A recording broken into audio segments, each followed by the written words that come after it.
I'll never forget him, because the first summer I worked, summer mother died. You mind, you run down to where? Down to the Cedars. You and Phil Platts and Andrew Carr went home from the Platts. Or from Cedars. Cedars or Ducks? No, Cedars. Joey and Dougie McLennan and Gabe Whiteock went home from the Dasheen. And then you stay down to go down to Cedars. And you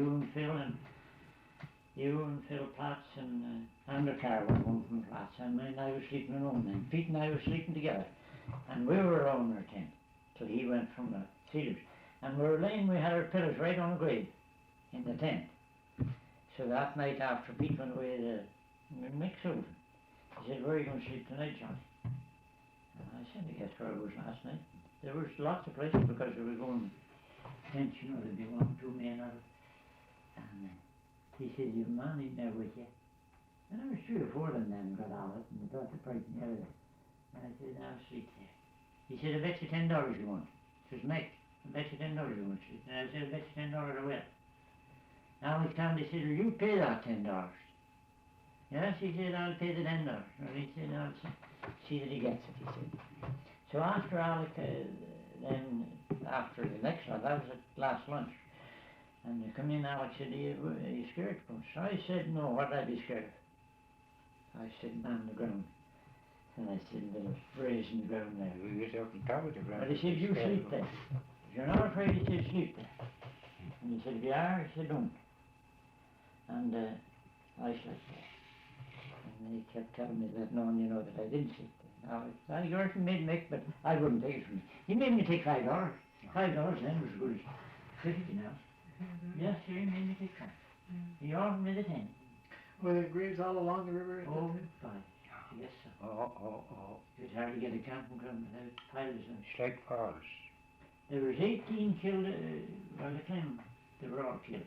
At Slate Falls, 10 slide was there. There was no slide in anything. Did you ever see slide? The old slide was there. The old frame for it. We took the boat down to it. Piece of it, yeah. My mind, Paddy took the boat down through that slide one time. You know, the men, yes. And the bench was there. And the one boat, they used to keep whiskey, Slate Falls. And they drank all night and were up and run their boats in the morning. And they said there was a full gangs. There was 9 men, you see, in each boat.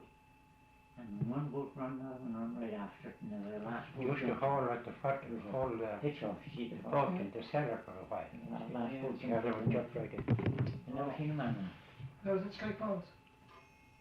Oh, it's an ugly place anyway, but... Rather at the Palmer Rapids. I don't know what was like the sliders there. Because they used to get down when there was slides, you know, they'd dam it and have the water and then... But you could sleep there, you could lay down and think what you liked, whatever you thought on, you could hear it. It was the most lonesomest sound around. The water ran all under there, under the sleeping ground. Yes. It was all rock, or, well, it was grass, you know, and earth, but... Oh, they used to go and get about that much turf and dig down and put it in there and cover it, and then they'd mound stones or keep the wolves from turning them up.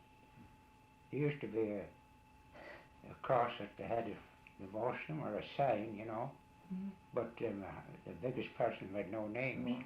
They come from Quebec and all over, they didn't know who they were. I mind one night when up the head of the lake with the load and there was nobody there, no place.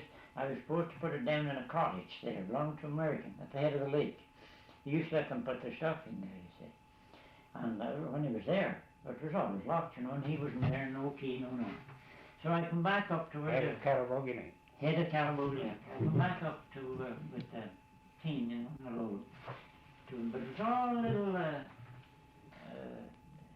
not alders grown up, but poplar, young poplar. But you could see it had been all cleared one day. So the next day I went back down, Nick said, "Where do you stay?" He said, "Last night." I said, "I stayed at the lake." I sleep out every night. Out there. And he said, "Where did you sleep?" I said, "Up in that little grounds there were all in little young poplars grown." I said, "There's clearance there too." My God, he said, "I wouldn't have stayed in no low driver then. I wouldn't stay there," he said, for all person, he said, Finlay had. He said there was 2 gang of men, he said, fought there all one night, and he said there was 18 men killed right and buried right there. They got drunk in 2 gangs. There was 2 different gangs. There used to be gang after gang, you see. Oh yeah, 5 or 6 companies on the road. He said they got whiskey and they fought there all night and there was 18 men, he said, killed and buried right there. As a result of the fight? Kill one, the cart boots, kick one, I said, kill him. No, I don't doubt it. I don't doubt it. Used to be wild of Calibo, you know, it'd be a long time they had a lake, it all had to be separated there. It's different. Oh, every different place, company. years ago, every piece of dead water there was a drive stadium. Eh? Right down with the Shane, you know, from there, the Coltons, there'd be a drive there. And then, from up here, Thomas Harris, there were drives you can mind when there was logs right to the river. One drive after the other, you see. Oh, yes, yes. But they left them and boom, and headed the chutes, so they wouldn't run into the, I guess, get mixed up too much. But